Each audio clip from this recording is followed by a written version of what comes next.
Since most people either went or currently go to school as kids, I think I should share some of my stories in elementary school. I was mostly an average kid by grade standards, but my teachers saw me as a good kid since I didn't break any rules in front of teachers. But I will say, I was a quiet troublemaker, and I do feel bad for some of the actions I did when I was younger. Some of them were mean, so please learn from my mistakes. But anyways, let's begin with the first story. I was like 5 or 6 years old, and I got some M&Ms, and basically some kids pretended to be my friends just for my M&Ms. I don't remember much about these kids besides that some of them loved puzzles. So being a kid, I decided to take one puzzle piece from a random puzzle set and placed it somewhere outside. Then, when it came to a rainy day and we were stuck inside the classroom for recess, I watched in satisfaction while they were looking for the last piece for their almost complete puzzle. I looked everywhere. They checked other sets, they checked the cubbies, and I knew that they would never find the last piece. Here's the next story.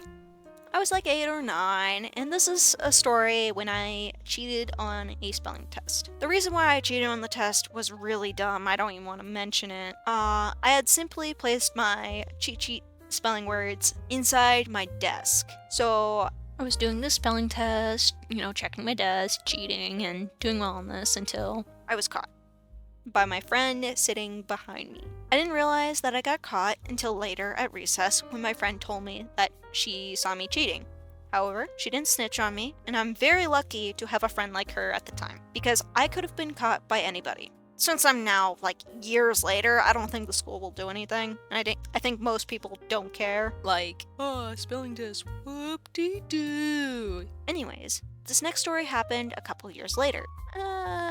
Think about 10 or 11, and I started to look more disruptive. Especially for some reason, my teachers would place my desk next to the troublemakers' desks. This was also the time I learned about paper wasps with a rubber band. It's this little piece of paper that you turn into a V shape and then you shoot at your friends. So basically, one day while my teacher was teaching, this dude next to me started to poke me with their pencil, and what I did is I got my rubber band and I stretched it as far as I could without looking suspicious right next to his kneecap and shot it.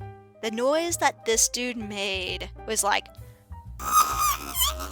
the teacher's head flipped around and looked at where the noise came from. And I was trying very hard to not laugh. The dude next to me, on the other hand, was trying not to wince in pain and pretend that nothing happened. And after a couple of seconds, the teacher kind of gave this side eye, "I'm on to you type look," and went back to teaching. And I'm gonna be honest, I did have a minor plan of the typical kid thing to do if the teacher did say anything. And here's what that would have looked like. Did you do anything?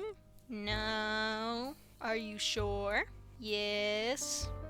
However, this created a small group of people to have rubber bands and paper wasps and shoot them at each other. There was paper wasps everywhere. I don't think we got banned or anything, but I do remember paper wasps being everywhere though. Anyways, this last story, I was a bit older. Not in elementary school anymore, but in a higher level of education at this time. But I was in a different school, for obvious reasons. I also happened to have a free period in my schedule. So I got bored and decided to bring a bunch of little tiny ducks to school and hide them all over the school.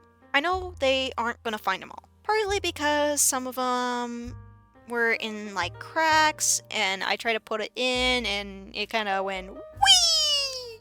And it took quite a few months later when somebody found one and it created a massive duck hunt.